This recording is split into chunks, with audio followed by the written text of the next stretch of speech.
Hello friends, good evening. আশা করি আপনারা সবাই ভালো আছেন। আজকের মেঘটা কি সুন্দর লাগছে দেখুন। বিকেলবেলাটা আমি বিকেলবেলায় ছাদে এসেছিলাম, কারণ আজকে আমার নাচের ক্লাসটা ছাদে করানোর ইচ্ছে ছিল। তো আমার বাচ্চারাও এসে গেছিলো। রোজ রোজ তো চার দেওয়ালের মধ্যে ওই ক্লাস করাই, তো আজকে ভেবেছি ওরা একটু ছাদে নাচ করুক। তো সবাই এসে গেছিলো, কিন্তু মনে একটা ভয় ছিল, যদি বৃষ্টি আসে। সকাল থেকেই তো মাঝে মাঝে বৃষ্টিটা দিচ্ছে, তো এই জন্য আর সময় নষ্ট না করে আমি ক্লাস স্টার্ট করে দিয়েছি। এইটা আমার ফার্স্ট ব্লগ ভিডিও, যেটা আমি পোস্ট করব।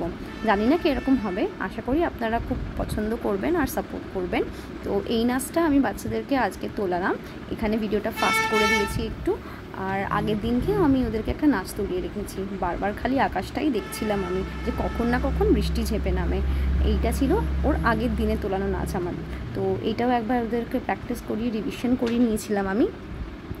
তারপরে ওরাও খুব আনন্দ পেয়েছে আজকে ছাদে করার জন্য। হ্যাঁ, তারপরে ওরা চলে যেতে ওদেরকে আমি ডিসাইড করেছিলাম 6টার সময় ছেড়ে দেবো, কারণ সবাই দূর দূর থেকে আসে।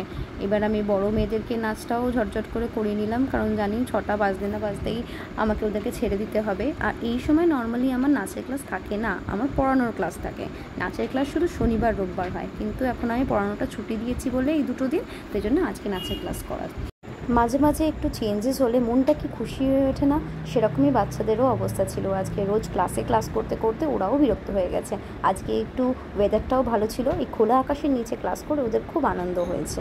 তো আমি 6টার মধ্যে নাচের ক্লাস শেষ করে দিয়ে ওদেরকে বাড়ি পাঠিয়ে দিয়েছিলাম। যদি আমার এই ব্লগ ভিডিওটা আপনাদের পছন্দ হয়ে থাকে, তাহলে অবশ্যই আমায় জানাবেন। Thank you, bye by.